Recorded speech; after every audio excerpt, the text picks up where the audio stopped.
اعوذ بالله من الشیطان اللعین الرجیم. بسم الله الرحمن الرحیم.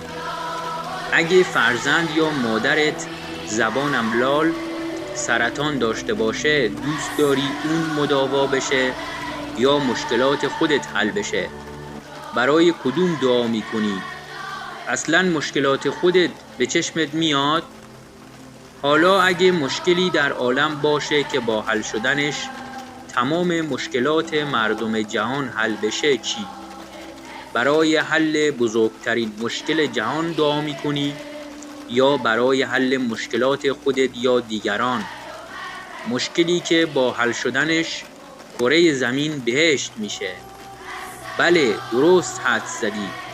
مشکل غیبت حضرت امام عصر عجل الله تعالی فرجه الشریف.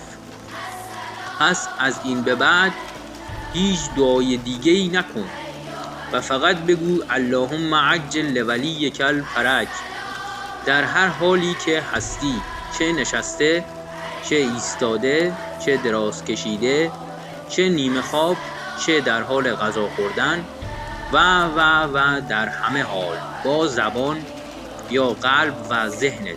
زیرا حضرت امام عصر عجل الله تعالی فرجه الشریف فرمودند اکثر الدعاء به تعجیل الفرج فإن ذلک فرجکم.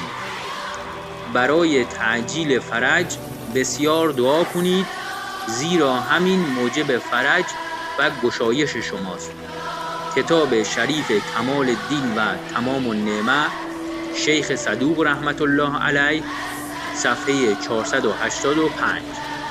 و یگانه مدافع واقعی امام عصر عجل الله تعالی فرجه الشریف یعنی علامه الله یاری رو هم کمک کن با مال و تبلیغ و دعا.